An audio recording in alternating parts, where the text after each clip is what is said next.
बस दोस्तों, एक सूरह आपके सामने हम लेकर के आए हैं जिसको सुनने के बाद में आपके तमाम बिगड़े हुए काम बन जाते हैं। ये सूरह आपको पढ़ना नहीं है, सिर्फ अपने कानों से सुन लेना है। दोस्तों, जिस जगह भी आप ये सूरह सुनते हैं, अल्लाह तबारक व तआला वो जगह आपकी बरकत से भर देता है। अपने मकान में ये सूरह अगर आप सुनते हैं तो अल्लाह तबारक व तआला आपके मकान में रहमतों का नुज़ूल फरमाने लगता है। या अपने दुकान में आप ये सूरह को सुनते हैं तो आपके दुकान में, कारोबार में बेपनाह बरकतें पैदा होना शुरुआत हो जाती हैं। ये सूरह की ये भी बरकत है, जब सूरह को सुने तो उससे पहले किसी भी दुआ की आप नियत कर लीजिए, अपनी मुराद दिल में रख लीजिए, तो अल्लाह तबारक व तआला अगर आपने अकीदा सही रख के दुआ सुनेंगे तो इंशाअल्लाह तबारक व तआला आपकी दुआ कबूल हो जाएगी। इस दुआ की ये भी बरकतें हैं कि अगर आप किसी जादू टोने में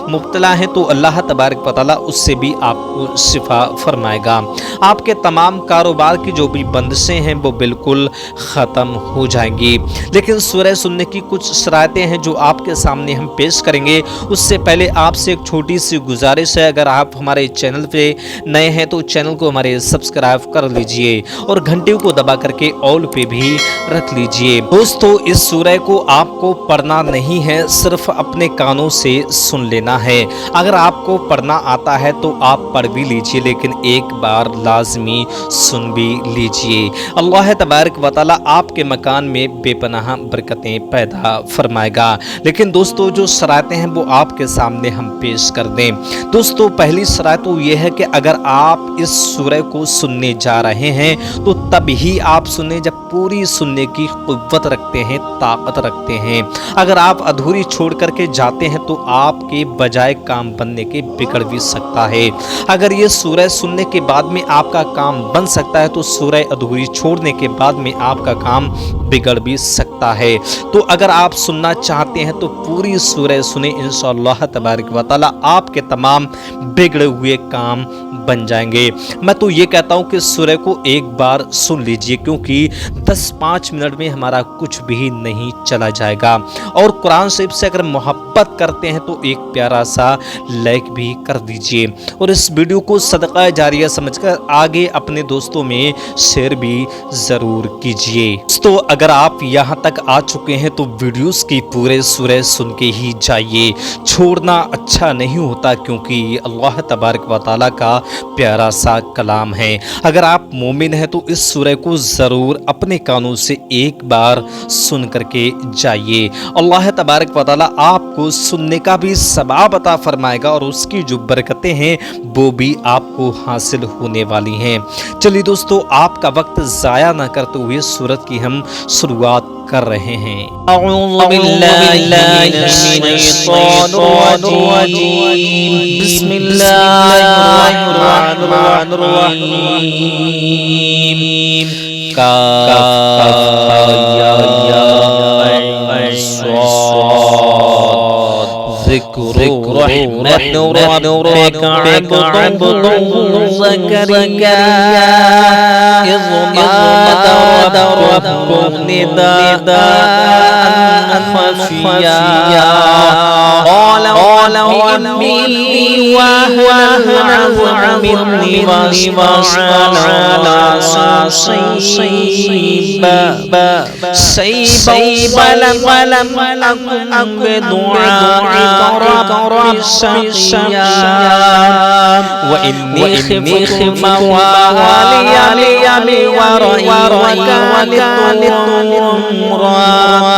لم نجعل له من سميا قال رب يكون لي غلام وكانت امرأتي عاقرا وبلغ من الأمر يتيا قال ذلك قال ربكم عليا وقد خلقنا من قبل ولم شيئا قال رب ادعني آيات قال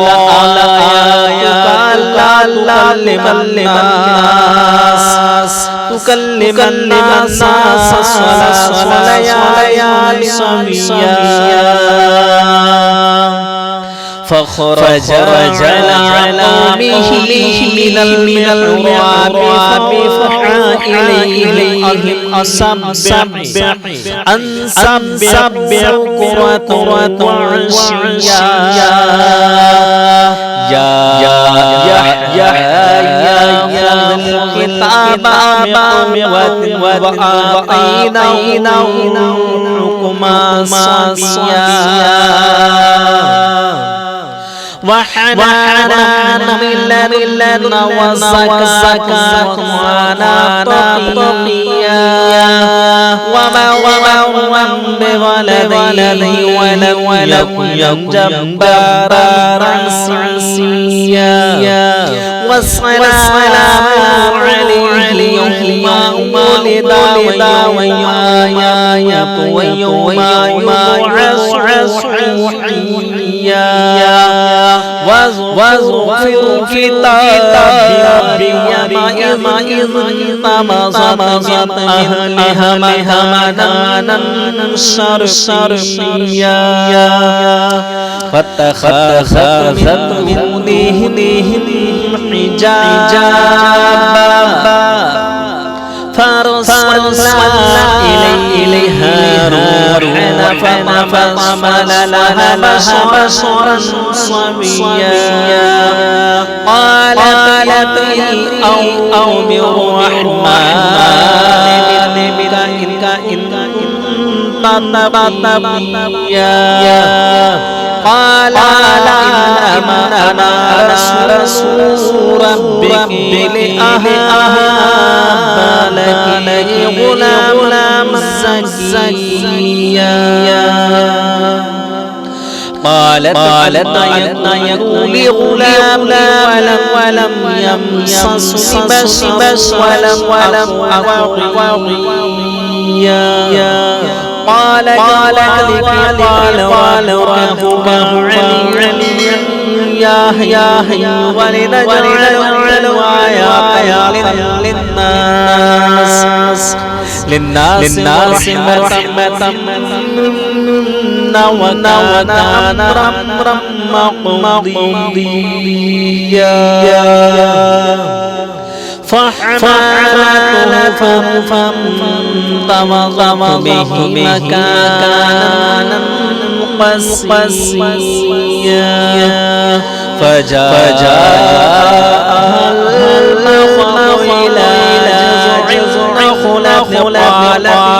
يا ليتني مت قبل هذا وكنت نسيا منسيا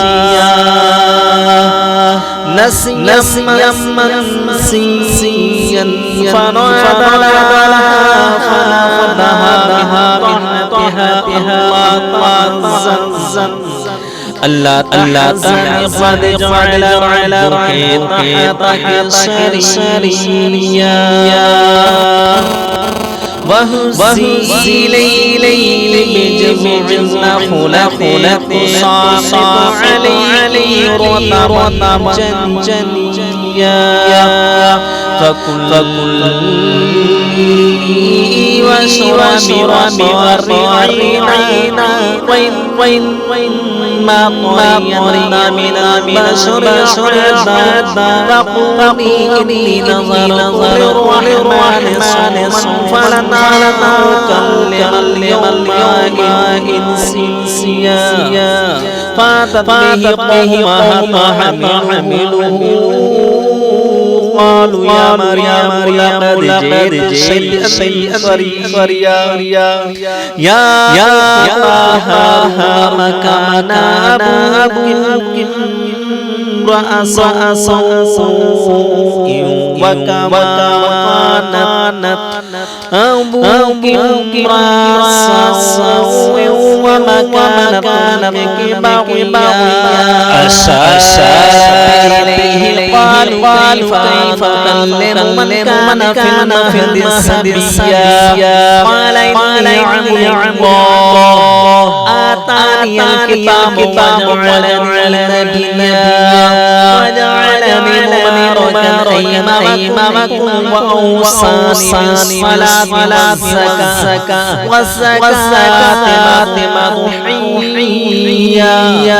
वबर्रा बिवालिदती वलम यज'alni जब्बारन शक़िय्या वस्सलामु अलैया यौमा वुलिदtu वयौमा अमूतु वयौमा अब'अथु हय्या ज़ालिका ईसा इब्नु मरियम क़ौलल हक़्क़ि फ़ीहि यम्तरून मकान लिल्लाहि अन यत्तखिज़ वलदन सुब्हानहु मा यक़ूलु कैफ़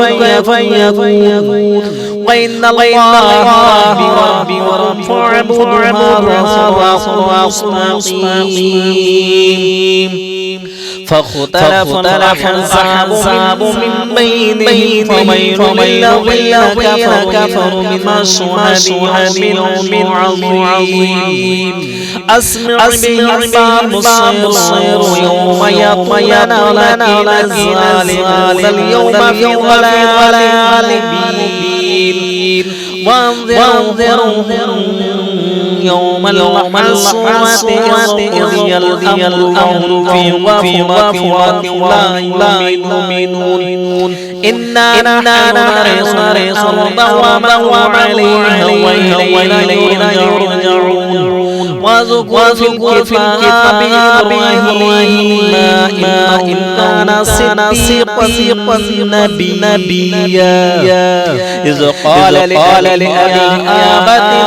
يعبد ما لا يسمع ولا يبصر ولا يغني شيئا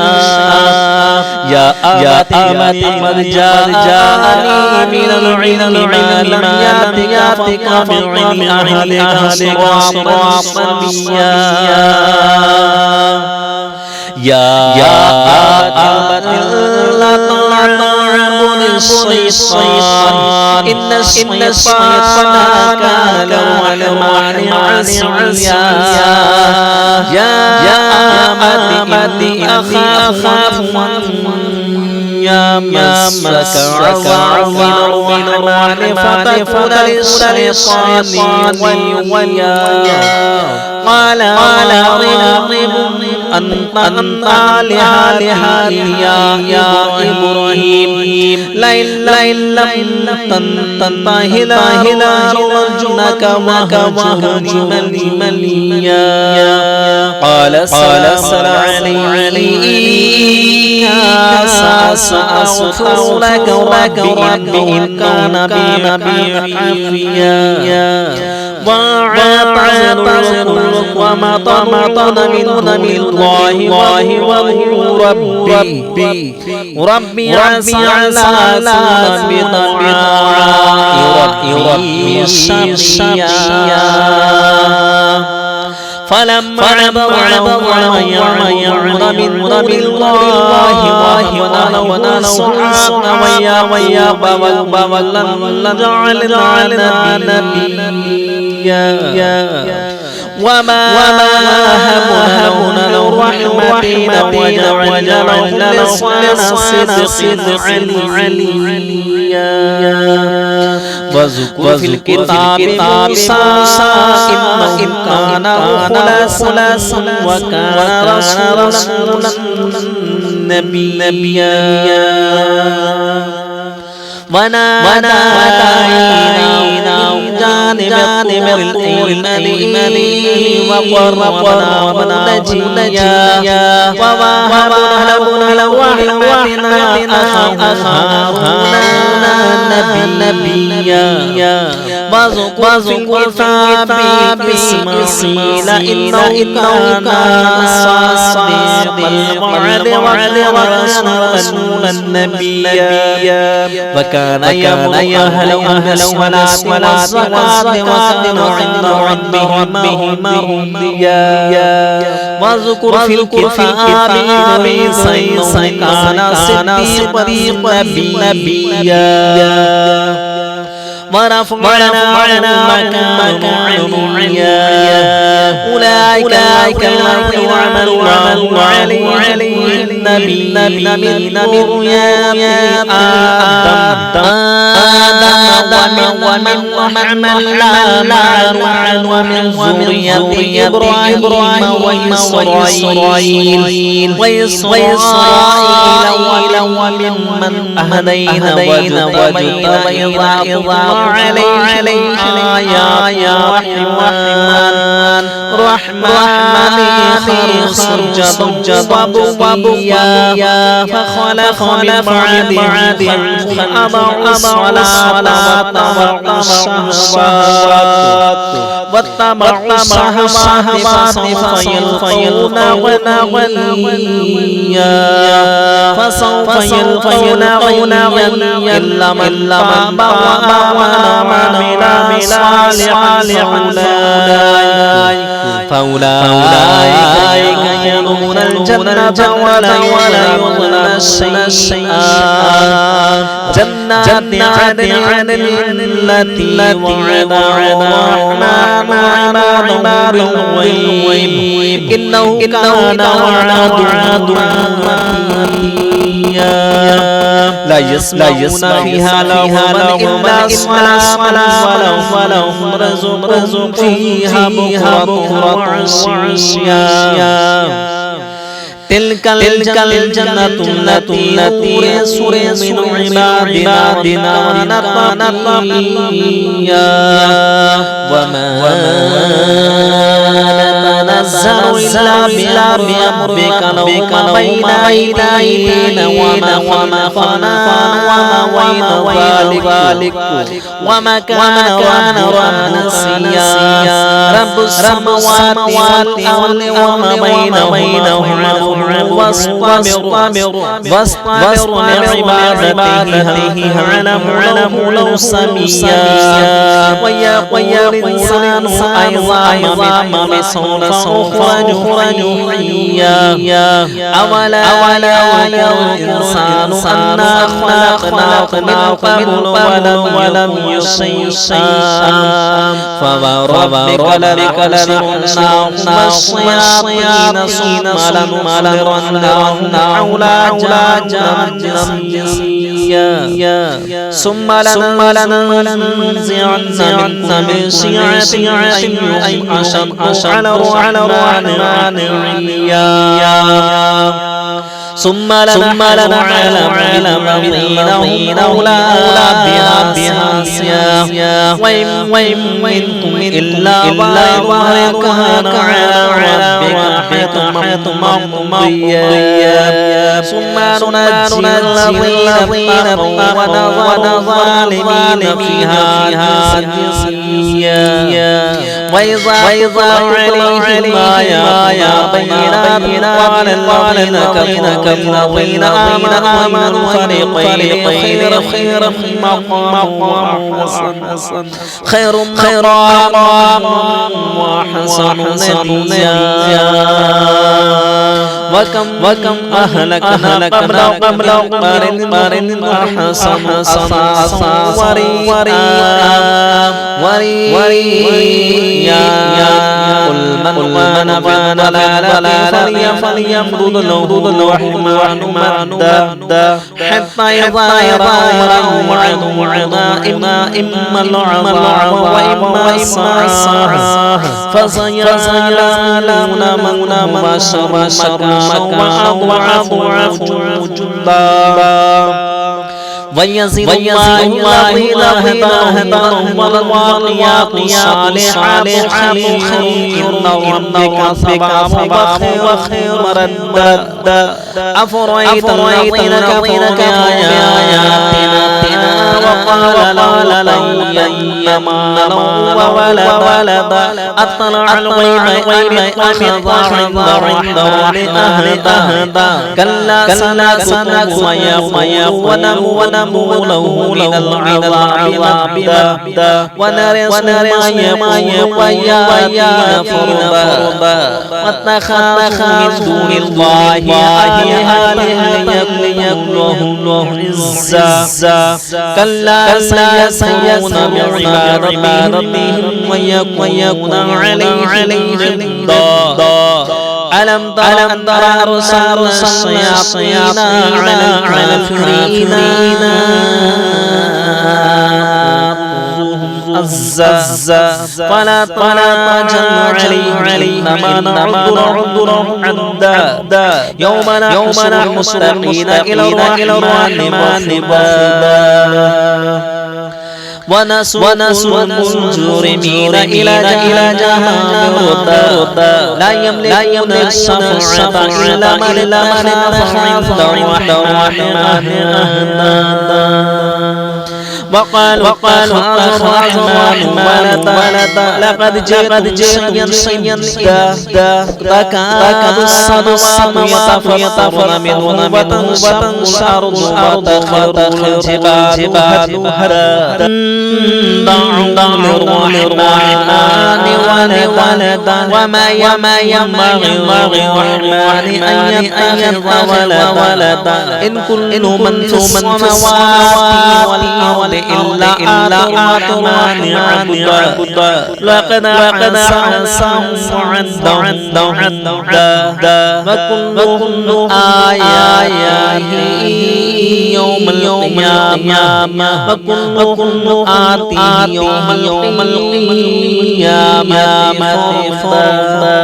إن الذين آمنوا وعملوا الصالحات سيجعل الرحمن